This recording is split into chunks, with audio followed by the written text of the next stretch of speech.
Welcome back to Yathra's kitchen. മസാലകളൊന്നും തന്നെ ചേർക്കാതെ അടിപൊളി സ്പൈസി ആയിട്ടുള്ള ഒരു ബീഫ് ഫ്രൈഡ് റെസിപ്പി നോക്കിയാലോ. കാണുമ്പം തന്നെ മനസ്സിലാവുന്നില്ലേ എന്തായിരിക്കുമെന്ന്. അപ്പോൾ ആ കഴിക്കാനും അതുപോലെ തന്നെയാണ് കേട്ടോ. നമ്മളിവിടെ എടുത്തിരിക്കുന്നത് 1/2 കിലോയോളം തന്നെ ബീഫാണ്. കഴുകി എല്ലാം വൃത്തിയാക്കി നമ്മൾ വെച്ചിരിക്കുകയാണ് കേട്ടോ. ഇതിനെ നമുക്ക് വേവാനായിട്ട് ഒരു കുക്കറിലേക്ക് ഇട്ട് കൊടുക്കാവേ. എന്നിട്ട് അതിൻ്റെ കൂട്ടത്തിൽ കുറച്ച് ചേരുവകളും കൂടെ ചേർത്ത് കൊടുക്കണം. അതായത് ബീഫിന് ആവശ്യത്തിനുള്ള ഉപ്പ് ആദ്യം തന്നെ നമുക്ക് ചേർത്ത് കൊടുക്കാം. പിന്നെ 1/2 ടീസ്പൂണോളം തന്നെ മഞ്ഞൾപ്പൊടിയും ചേർത്ത് കൊടുക്കുന്നുണ്ട്. കുറച്ച് കറിവേപ്പിലയും കൂടെ ഒപ്പം തന്നെ ചേർത്ത് കൊടുക്കുന്നുണ്ട്. ഇനി വേണ്ടത് എണ്ണയാണ്. ഞാനിവിടെ ചേർത്ത് കൊടുത്തിരിക്കുന്നത് വെളിച്ചെണ്ണയാണ്. ഏത് എണ്ണയാണോ നമ്മൾ ഫ്രൈ ചെയ്യാൻ ഉപയോഗിക്കുന്നത് ആ എണ്ണ തന്നെ നമുക്കിതിലേക്ക് ചേർത്ത് കൊടുക്കാവുന്നതാണ്. ഇനി ഇതെല്ലാം കൂടെ കൂട്ടി ഒരു 4-5 മിനിറ്റ് നേരം ഇതുപോലെ കൈകൊണ്ട് തന്നെ നന്നായിട്ട് തിരുമ്മി യോജിപ്പിക്കണം. കൈകൊണ്ട് തിരുമ്മുമ്പോഴാണ് അതിൻ്റെ ആ ഒരു ടേസ്റ്റ് വരിക. അല്ലാതെ തവി കൊണ്ടൊക്കെ ചെയ്തിട്ടുണ്ടെങ്കിൽ അത്രയ്ക്കൊന്നും വരത്തില്ല. അതിലൊന്നും മുഴുവനായിട്ട് പിടിച്ച് വരണം എന്നില്ല കേട്ടോ.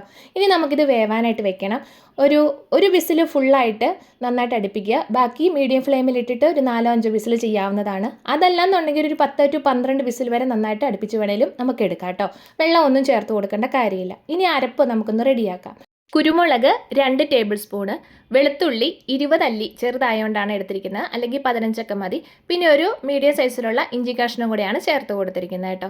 ഇനി ഇതിനെ വെള്ളം പോലും തൊടിക്കാതെ, ഒട്ടും വെള്ളം തൊടിക്കാതെ നന്നായിട്ടൊന്ന് അരച്ചെടുക്കണം, ഒന്ന് ചതച്ച പോലെ. പക്ഷേ കല്ലിലാണെന്നുണ്ടെങ്കിൽ ഇച്ചിരി കൂടെ നമുക്ക് ബെറ്റർ ആയിട്ട് കിട്ടും കേട്ടോ. എങ്ങനെയാണെങ്കിലും കുഴപ്പമില്ല. ഇനി ഇതാ ചട്ടി വെച്ച് കൊടുത്തിട്ടുണ്ട്. ചൂടായി വന്നപ്പം നമ്മൾ വെളിച്ചെണ്ണ തന്നെയാണ് ഒഴിച്ചു കൊടുത്തിരിക്കുന്നത്. ഇരുമ്പിൻ്റെ ചീൻചട്ടി ഉണ്ടെങ്കിൽ അതായിരിക്കും ഏറ്റവും നല്ലത്. വരട്ടിയെടുക്കാനുള്ള എന്ത് സാധനമാണെങ്കിലും ഇരുമ്പിൻ്റെ ചീൻചട്ടിയിൽ ചെയ്യുകയാണെങ്കിൽ ഏറ്റവും നല്ലതായിരിക്കും. ഇനി നമുക്ക് എണ്ണയൊന്ന് ചൂടായി വന്നപ്പോഴത്തേക്കും കടുക് ഇട്ട് കൊടുത്തിട്ടുണ്ട്. കടുക് പൊട്ടി വന്നപ്പോഴേക്കും വറ്റൽമുളകും കറിവേപ്പിലയും കൂടി ഇട്ട് കൊടുത്ത് ഒന്നുകൂടെ ഒന്ന് ഇളക്കി കൊടുക്കുന്നുണ്ട്.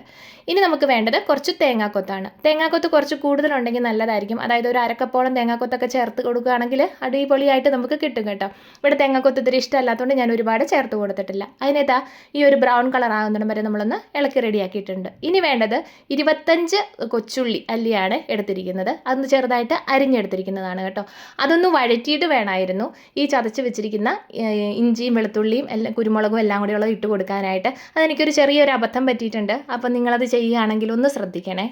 ഉള്ളി ചെറുതായിട്ട് വാടി വന്നതിന് ശേഷം മാത്രം ചേർത്ത് കൊടുക്കുക കേട്ടോ.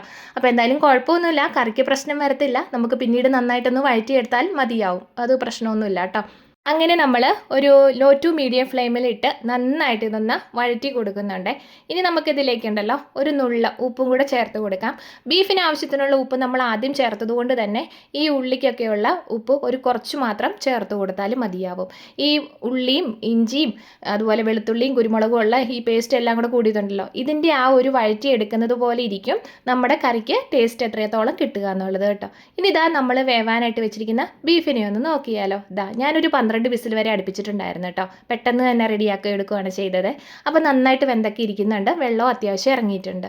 അപ്പോഴത്തേക്കും നമ്മുടെ ഇഞ്ചിയും വെളുത്തുള്ളി ഇതെല്ലാം കൂടെയുള്ള ആ ഒരു വഴറ്റാൻ വെച്ചിരിക്കുന്നതുണ്ടല്ലോ, ഉള്ളിയുടെ എല്ലാം കൂടെ അതെല്ലാം ഒന്ന് തയ്യാറായി വന്നിട്ടുണ്ട് കേട്ടോ.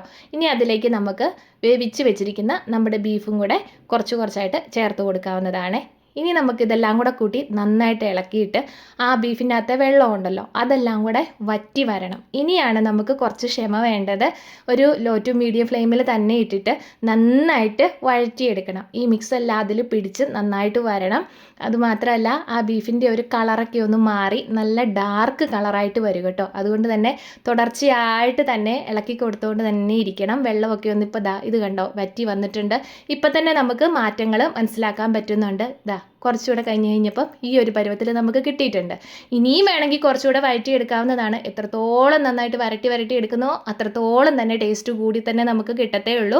പക്ഷേ എന്നിരുന്നാലും ചട്ടി ആയതുകൊണ്ട് ഞാൻ ഒരുപാട് അങ്ങോട്ട് വരട്ടി അങ്ങോട്ട് എടുക്കാൻ വെച്ചില്ല കേട്ടോ. ഈ ഒരു പരുവത്തിൽ നമുക്ക് കിട്ടുന്നുണ്ട്. അപ്പോൾ ഇരുമ്പ് ചീൻചട്ടിയാണെങ്കിൽ പറയുകയും വേണ്ട, ടേസ്റ്റും കൂടും, അത്രയ്ക്കും ഭംഗിയുണ്ടാവും കാണാനായിട്ട്. ഈ ഒരു ബീഫ് ഫ്രൈക്ക് മുൻപിൽ നിൽക്കുന്ന ഒരു ടേസ്റ്റ് എന്ന് പറയുന്നത് കുരുമുളകിൻ്റെയും ആ വെളുത്തുള്ളിയുടെയൊക്കെ ആ ഒരു ടേസ്റ്റാണ്. അപ്പോൾ വേണമെന്ന് വെച്ചിട്ടുണ്ടെങ്കിൽ ഒരു കുറച്ച് കുരുമുളക് പൊടി അവസാനം ചേർത്ത് കൊടുക്കാം. എരിവിനനുസരിച്ച് എരിവൊക്കെ ഒരുപാട് കഴിക്കുന്നവരാണെന്നുണ്ടെങ്കിൽ നമുക്കിത് പാകമായിരുന്നു, അതുകൊണ്ട് ഞാൻ പിന്നീട് ചേർത്ത് കൊടുത്തിട്ടില്ല. അപ്പോൾ ഒരു കുറച്ച് മാത്രം എടുത്ത് വിളമ്പി കാണിച്ച് തരാം കേട്ടോ. ഈ ഒരു പരുവത്തിലാണ് നമ്മുടെ കറി വരുന്നത്. നല്ല ഡ്രൈ ആയിട്ട് നല്ല കളർഫുള്ളായിട്ട് ഇരിക്കുന്നുണ്ട്. അപ്പോൾ വീഡിയോ ഇഷ്ടമായെങ്കിൽ ലൈക്ക് ചെയ്യാനായിട്ട് മറക്കണ്ട കേട്ടോ.